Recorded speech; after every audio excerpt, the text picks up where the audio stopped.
Halo, selamat pagi saudara. Senang sekali bisa kembali menyapa Anda di Sapa Malang bersama saya Nadifa Rahma. Nah saudara, perhelatan pemilihan Kepala Daerah Kota Malang yang akan diselenggarakan pada 27 November 2024 sudah semakin dekat dan sudah di depan mata.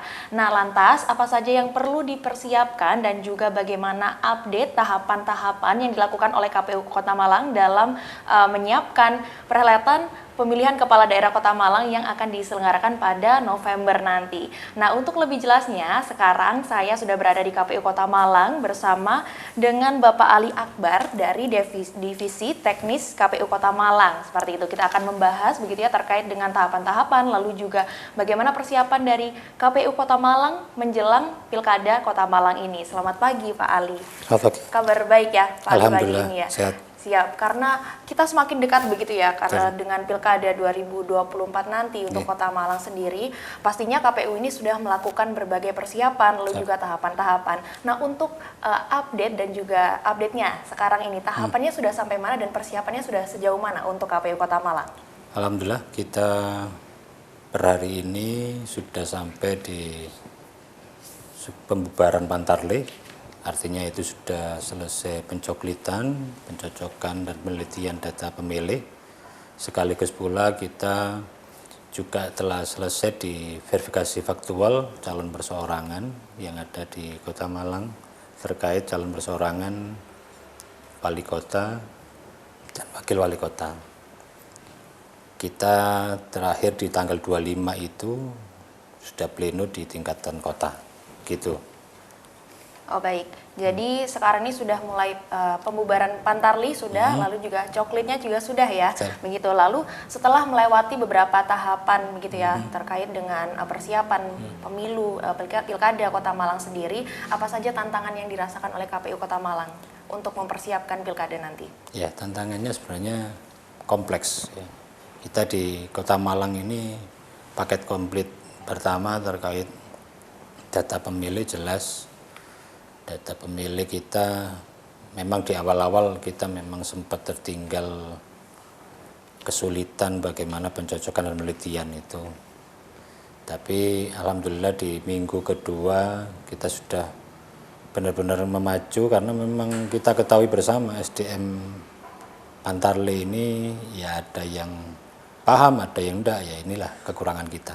Tapi alhamdulillah sampai di tanggal 21-20-an kita sudah clear 100% untuk coklit tersebut. Lalu yang kedua terkait pencalonan kita di Kota Malang, alhamdulillah paket komplitnya yaitu kita mungkin punya perseorangan, kita juga punya calon dari mungkin kalau itu daftar mantan narapidana dan tentu juga mungkin juga ASN. Nah ini artinya kita paket komplit dibanding dengan kota kabupaten yang lainnya. Nah itu tantangan kita yang harus kita hadapi, ya semoga kita bisa melaluinya. Oke, baik. Itu yang sudah pernah kita lewati bersama ya tantangan-tantangan itu. Untuk kedepannya nanti kan pasti akan ada tahapan-tahapan selanjutnya yang dilalui oleh KPU Kota Malang. Mungkin apakah ada potensi tantangan lain, Pak Ali, yang akan dihadapi ke depannya? Ya tentu kita akan mengantisipasi berbagai macam tantangan tersebut sebagaimana indeks kerawanan yang disampaikan oleh stakeholder yang ada di Kota Malang, terlebih indeks kerawanan yang mungkin disampaikan oleh Bawaslu RI. Kota Malang menjadi sorotan, maka berbagai antisipasi kita upayakan untuk kita minimalisir atau bisa jadi kita hilangkan, gitu. Maka perlu adanya kebersamaan dari semua pihak untuk menyelesaikan semua masalah itu. Bukan hanya KPU saja, tapi semua lapisan masyarakat. Oke, tadi yang saya lihat tadi ya, Kota Malang ini menjadi sorotan begitu ya, karena Kota Malang ini juga masuk kota rawan begitu ya dalam radar Bawaslu RI tersebut. Nah, bisa dijelaskan Pak Ali, definisi dari kota rawan dan sorotannya ini seperti apa, seperti itu, dan juga apa yang dilakukan oleh KPU Kota Malang sendiri agar tidak menimbulkan gesekan-gesekan nantinya terkait dengan radarnya ini seperti itu Pak Ali. Pertama yang kita lalui adalah kita beraudiensi dengan beberapa stakeholder yang ada di Kota Malang. Kita menyampaikan tantangan-tantangan tersebut, kerawanan-kerawanan itu, termasuk pula kemarin kita sudah ke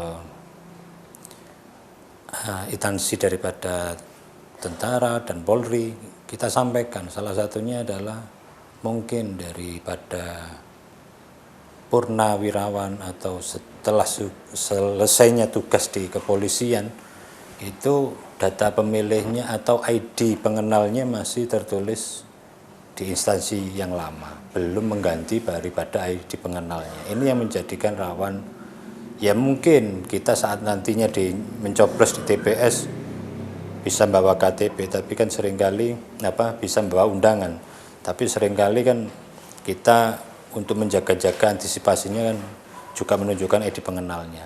Nah seringkali saat ID pengenal itu ditunjukkan masih tertulis instansi yang lama atau TNI atau Polri tadi.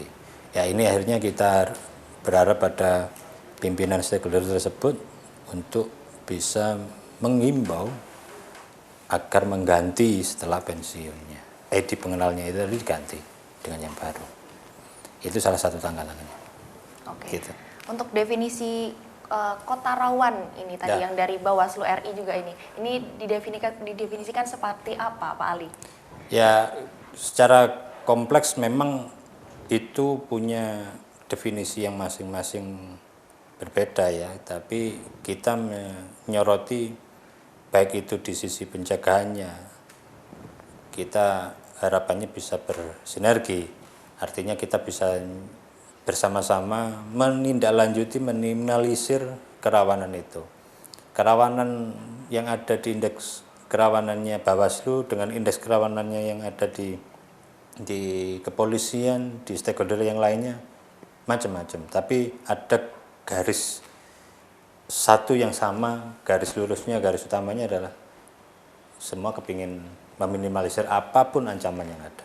Itu aja sih, potensi-potensi itu. Oke, berarti ini memang terkait dengan potensi-potensi kerawanan yang nantinya akan terjadi begitu ya di Pilkada Kota Malang tersebut. Tadi selain ada upaya-upaya yang dilakukan oleh KPU Kota Malang sendiri, ternyata KPU Kota Malang juga sudah melakukan berbagai tahapan yang saat ini ternyata sudah sampai di pembubaran Pantarlih dan juga Coklit. Nah, untuk selanjutnya nanti kita akan bahas lebih lanjut terkait dengan Coklit atau pencocokan dan penelitian bersama dengan Pak Ali Akbar. Jangan kemana-mana, tetap di Sapa Malang.